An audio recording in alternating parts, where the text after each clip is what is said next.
공수처의 체포영장 집행을 방해한 등의 혐의로 항소심 재판을 받는 윤석열 전 대통령에게 징역 10년형이 구형됐습니다. 서울고법 형사 1부에서 진행된 윤 전 대통령의 특수 공무집행 방해 등 항소심 결심 공판에서 조은석 내란 특검은 1심과 마찬가지로 징역 10년을 구형했습니다. 항소심을 시작한 지 33일 만입니다. 1심 재판부는 윤 전 대통령에게 징역 5년을 선고했습니다. 이에 특검과 윤 전 대통령 측 모두 항소했습니다. 먼저 범죄의 중대성 및 재질 불량입니다. 앞에서 살펴본 바와 같이 관련자 진술과 각종 보고 문건, 문자 메시지, 통화 내역, 체증 영상 등 객관적인 자료 등에 의하면 이 사건 공소 사실은 충분히 입증됩니다. 이 사건 범행은 피고인이 자신의 범행을 은폐하거나 정당화하기 위해 직권을 남용하고 국가 기관을 사유화한 것으로 중대한 범죄임에도 피고인은 공권 범행에 대해 대수롭지 않은 듯한 태도를 보이며 이런 정도의 행위로 대통령을 구속하는 것은 유치하다고까지 주장하고 있습니다.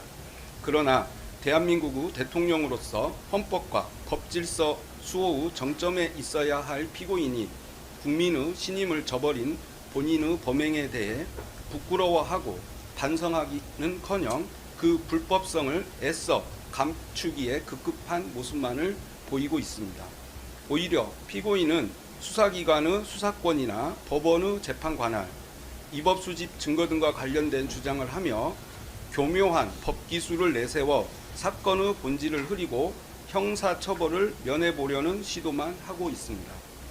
대한민국은 민주공화국이고 모든 권력은 국민으로부터 나오며 대통령의 권한 역시 국민으로부터 부여받은 것으로 권력 분립의 원칙에 따라 입법부, 사법부의 견제와 통제를 받고 행정부 내에서도 각종 절차와 기능에 따라 견제와 통제를 받는 것이 마땅합니다.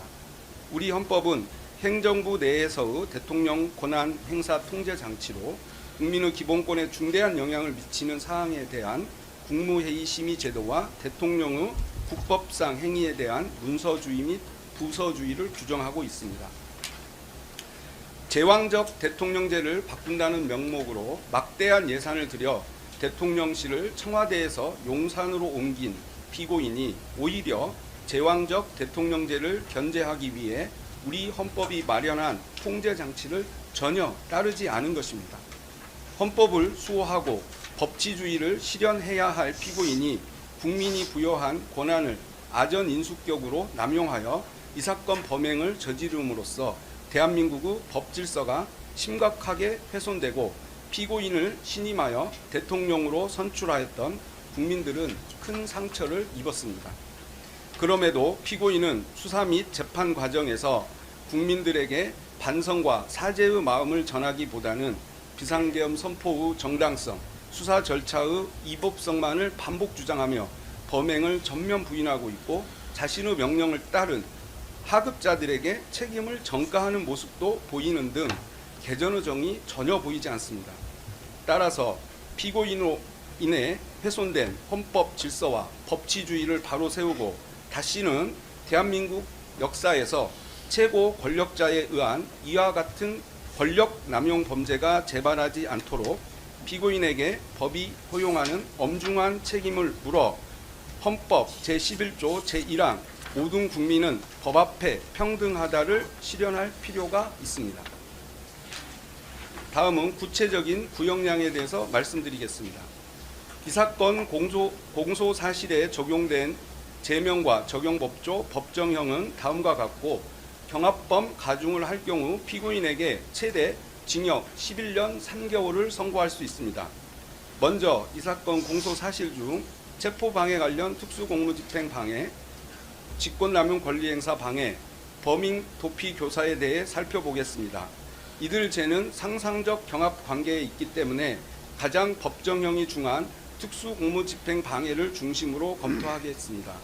대법원 양형위원회의 공무집행 방해 범죄 양형 기준에 따르면 비난할 만한 범행 동기, 단체 다중의 이력을 보인 경우, 피해를 입은 공무원이 다수인 경우, 공무방해의 정도가 중한 경우, 반복적 범행, 피지자에 대한 교사, 계획적 범행 등 다수 가중 양형 인자가 존재하므로 가중 구간 1년에서 4년에 해당합니다. 더욱이 이 사건 특수공무집행 범행은 국가 원수를 경호하기 위해 강력한 화기로 중무장한 대통령 경호처 소속 공무원들을 사병화하여 재판의 집행인 법관이 발부한 영장의 집행을 물리력을 동원해 조직적으로 저지하도록 한 것으로 전례 없는 공무집행 형태라는 점이 고려되어야 합니다. 따라서 체포방해 관련 범행의 경우 피고인에 대하여 보다 엄중한 책임을 묻지 않을 수 없으므로 양형위원회의 양형구간 1년에서 4년보다 중한 징역 5년을 선고함이 타당하다고 판단됩니다. 다음으로 국무위원 심의권 침해, 허위 공보, 비합본 현출 방해 관련 직권남용 권리행사 방해, 대통령 경호법 위반 교사 범행에 대해 살펴보겠습니다. 이 부분 범행은 모두 피고인이 대통령으로서 권한을 남용한 직권남용 성격의 범죄들로서 이에 대한 대법원 양형위원회의 양형 기준은 없으나 앞서 살펴본 바와 같이 대통령의 권한 행사에 대한 사전 통제 장치인 국무회의 심의를 무력화한 점, 위헌 위법한 비상계엄을 선포를 호도하고 왜곡된 여론을 형성하기 위해 외신 기자들에게 허위의 사실을 알린 점, 자신이 공범들과 범행에 사용한 비합폰의 통화 기록 등 정보를 인멸하려고 시도한 점, 대통령이라는 막강한 지위를 이용한 범행이라는 점 등 중대한 범죄에 해당한다는 점이 고려되어야 합니다. 따라서 이와 같은 점들과 법정형 등을 고려할 때 이들 범행에 대하여 징역 3년을 선고함이 타당하다고 판단됩니다.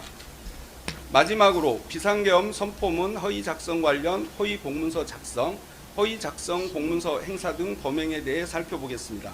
대법원 양형위원회의 허위 공문서 작성 범죄 양형 기준에 따르면 탄핵 수사 절차 사용 등 적극적 목적, 허위 공문서 작성자가 행사한 경우 범행 후 증거 은폐 등 다수 가중 양형 인자가 존재하므로 가중 구간 1년 6월에서 2년 6월에 해당합니다. 특히 이 부분 범행은 피고인이 대통령의 국법상 행위에 대한 헌법상 통제 장치인 문서주의, 부서주의를 전혀 준수하지 않았음에도 이를 사후에 은폐하기 위해 허위의 공문서를 작성하여 탄핵 심판 또는 수사 절차에 사용하려고 하였고 이후 문제가 될 것을 우려하여 이를 무단으로 폐기까지 한 것으로 재질이 매우 불량합니다.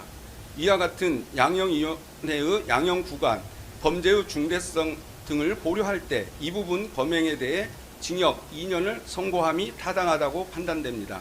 이상의 선고형을 종합하면 이 사건 공소사실 전체에 대하여 피고인에게 징역 10년을 선고함이 타당합니다. 이상과 같이 증거들에 의해 공소사실 전부에 대해 합리적 의심 없이 증명이 이루어졌으므로 피고인에 대하여 유죄 판결을 선고하여 주시고 피고인의 이 사건 범행들은 그 범정이 무겁고 죄책이 중하므로 피고인에게 징역 10년의 형을 선고하여 주시기 바랍니다. 이상입니다. 예, 변호인 변론하십시오. 재판장님, 변론에 앞서 두 가지 정도 말씀 좀 드리겠습니다.